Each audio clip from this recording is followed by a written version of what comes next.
आज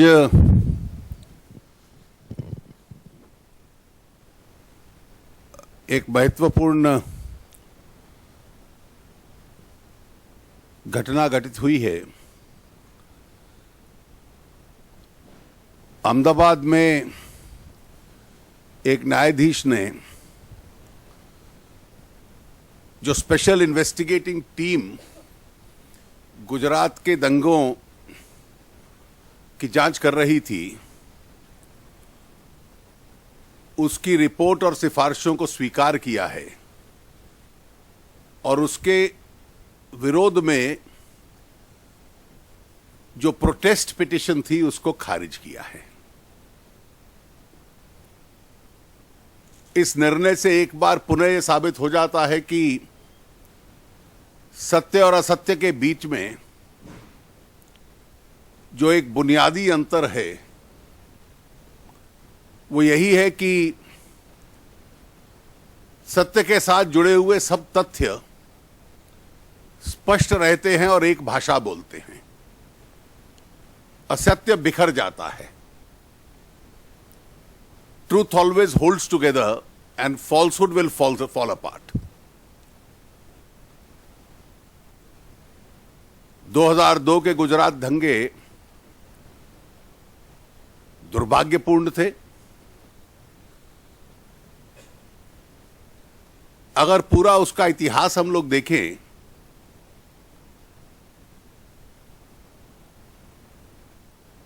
तो सरकार और पुलिस की ओर से बड़ी मात्रा में लोगों की गिरफ्तारियां भी हुई, केसेस भी चले, बहुत केसेस का फैसला भी हुआ। एक नोट अभी रिलीज हो जाएगा थोड़ी देर में, वो ये पूरी डिटेल्स देगा आपको इसके संबंध में।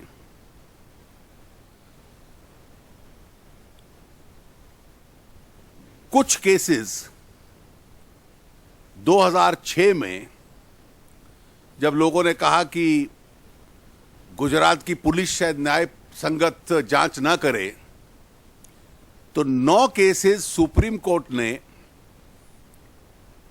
एक एसआईटी को सौंपित किए। ये स्पेशल इन्वेस्टिगेटिंग टीम, इसमें गुजरात पुलिस के अधिकारी नहीं थे। पुलिस अधिकारियों का चयन भी सुप्रीम कोर्ट ने किया।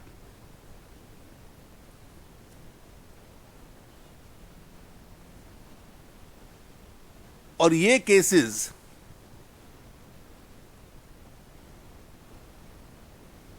के संबंध में एसआईटी ने अपनी जांच पूरी की और अपनी रिपोर्ट सुप्रीम कोर्ट को दी। रिपोर्ट के तहत उन्होंने जो गुजरात पुलिस ने चार्जशीट से 9 केसेस की डाली थी, उसमें कुछ छोटे बड़े अंतर किए गवाहों की सूची में, कुछ अक्यूज जोड़ने में। सुप्रीम कोर्ट ने उस रिपोर्ट को स्वीकार कर लिया और एसआईटी को कॉम्प्लीमेंट किया कि जिस प्रकार से उसने अपना कार्य किया है।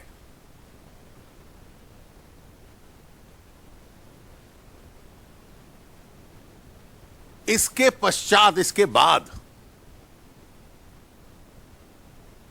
एक नई शिकायत गुजरात पुलिस को दी गई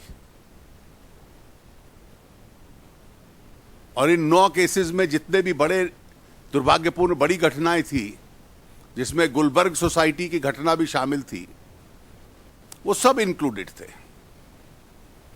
और इस नई शिकायत में कहा गया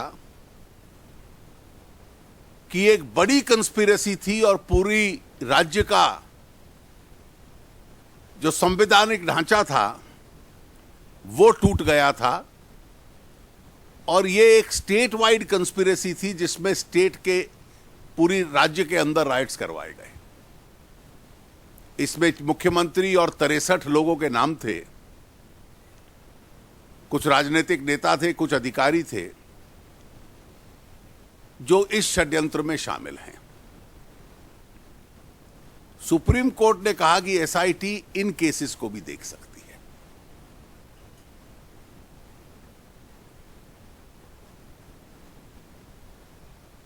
एसआईटी ने इसकी जांच की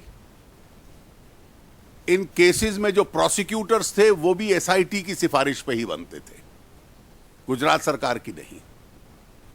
एक प्रकार से प्रोसिक्यूटिंग एजेंसी भी, इन्वेस्टिगेटिंग और प्रोसिक्यूटिंग दोनों का काम एसआईटी करती थी।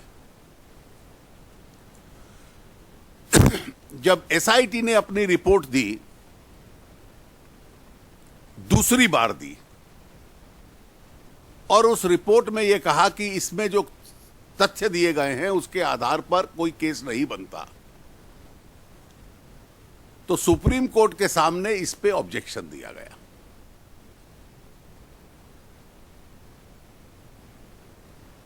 सुप्रीम कोर्ट ने एक अमाइकस क्यूराई नियुक्त किया कि आप भी कोर्ट की सहायता कीजिए। उन्होंने भी अपनी कुछ राय दी, और अंत में सुप्रीम कोर्ट ने यह कहा कि एसआईटी अपनी रिपोर्ट मैजिस्ट्रेट के सामने दाखिल करे। अगर वो चाहे तो अमाइकस की रिपोर्ट भी मद्देनजर रख सकती है और दे सकती है।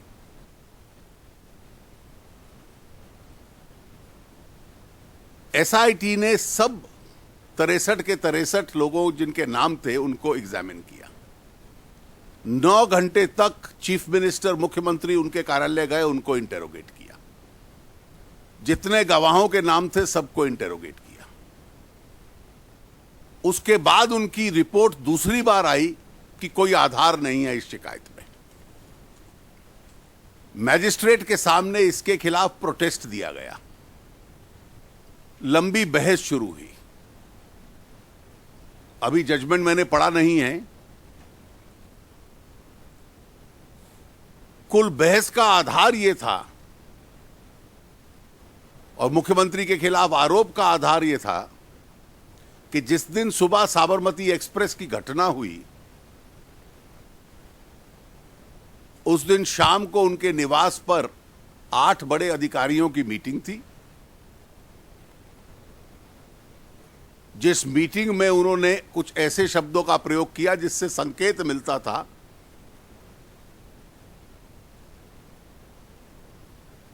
कि वो चाहते हैं कि आगे दंगे हों। एसआईटी ने 8 के 8 अधिकारियों के बयान लिए। All 8 said that no such statement was made, और जो व्यक्ति ये आरोप लगा रहे थे, श्री संजीव भट्ट, वो गलत कह रहे हैं, वो उस मीटिंग में नहीं थे। इसके अतिरिक्त बहुत और एविडेंसेस थे कि वो मीटिंग में नहीं थे, शायद गांधीनगर में ही नहीं थे। और ये भी एविडेंसेस थे कि अपनी गांधीनगर में प्रेजेंस दिखलाने के लिए उन्होंने किस प्रकार से तथ्य बदलने का प्रयास किया था। ये भी सारी एविडेंस एसआईटी के पास थी। इस सब को मद्देनजर रखते हुए आज न्यायाधीश महोदय ने यह निर्णय दिया कि श्री नरेंद्र मोदी के खिलाफ जो एसआईटी की रिपोर्ट है कि कोई एविडेंस नहीं है, कोई प्रोसिक्यूटेबल एविडेंस नहीं है, उसको स्वीकार किया, और जो प्रोटेस्ट पिटीशन थी उसको खारिज किया। यानी कि जो आरोप लगा रहे थे वो प्रचार की दृष्टि से थे, राजनीतिक द्वेष की दृष्टि से हो सकते हैं, लेकिन एविडेंस का स्वरूप नहीं ले सकते।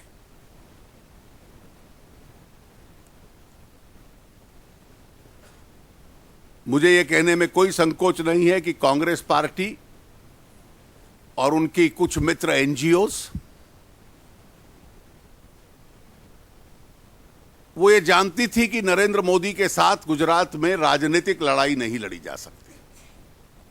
इसलिए सीबीआई के माध्यम से, न्याय प्रक्रिया के माध्यम से, प्रचार के माध्यम से लड़ाई लड़ ली जाए। अब कुछ वेबसाइट्स भी पैदा हुई हैं जो रोज कोई प्रेस कॉन्फ्रेंस करती हैं। यह भी एक विडंबना है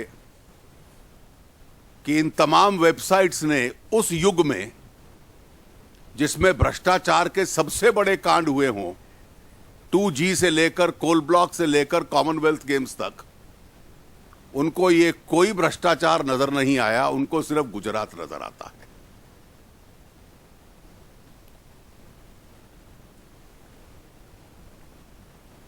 मैं केवल इतना कहूंगा कि फर्जी बयानबाजी, फैब्रिकेटेड एविडेंस कभी प्रूफ, सबूत का स्थान नहीं ले सकता।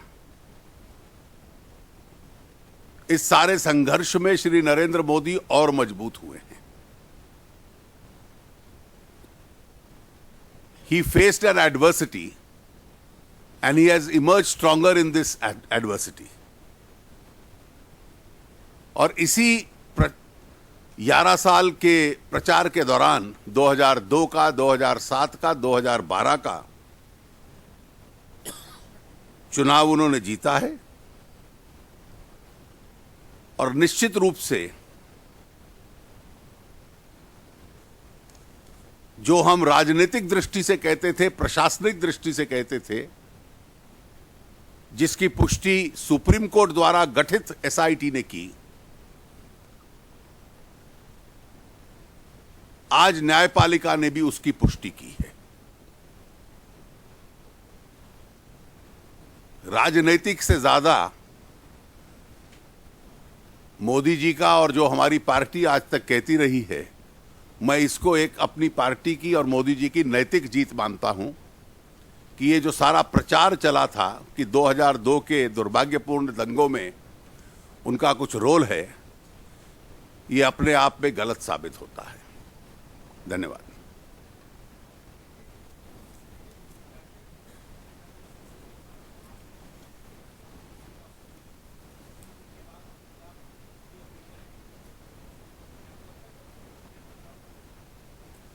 देखिए, कोई भी अपील करे उसका अधिकार है, मैं इस पे कैसे इतराज कर सकता हूं।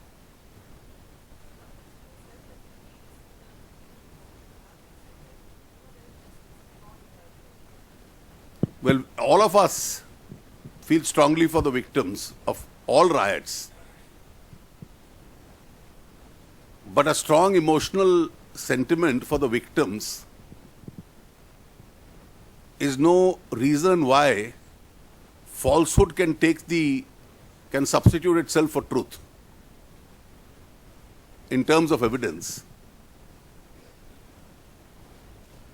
Mr. Venkat.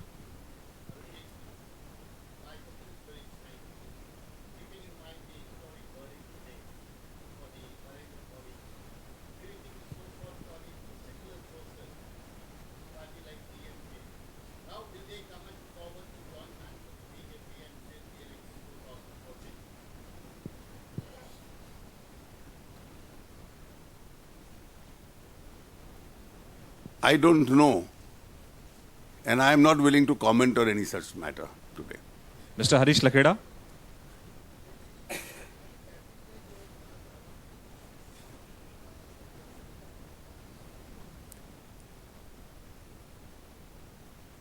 It's a phony commission.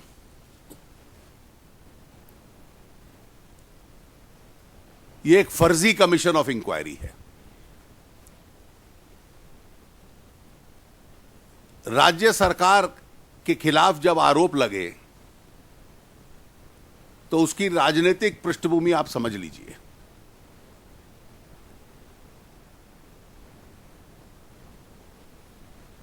इस सो कॉल्ड स्नूप स्कैंडल के अलावा 3 और मामले थे जिसमें मोदी जी को फंसाने का षड्यंत्र था। इसका मैं पहले भी जिक्र कर चुका हूं। पहला मामला था शराबुद्दीन वाला,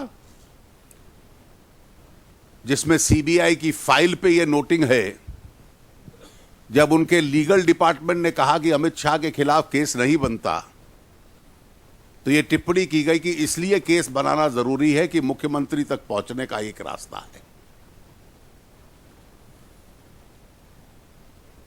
इस नोट का मैंने प्रधानमंत्री जी को जो पत्र लिखा था सीबीआई पे, उसमें भी जिक्र किया। उसमें नहीं फंसा पाए। 2002 का मामला 11 साल प्रचार के बाद आज साबित हो गया कि उसमें भी नहीं फंसा पाए। केंद्रीय मंत्रिपरिषद को यह मालूम था कि न्यायपालिका का निर्णय आज आना है। उनका आकलन भी हो सकता है। A jubilant Arun Jaitley, ये they're आज ही saying it's a cabinet victory तय of कर दे। truth today. Despite all efforts, he says it's a victory of truth. This is अपने आप में now कुछ Narendra Modi is going into the 2014 campaign untainted by propaganda. Mr. Jaitley saying that there was an attempt to use, in his words, falsehood and fabricated evidence in court against Modi, but there was a failure in the end.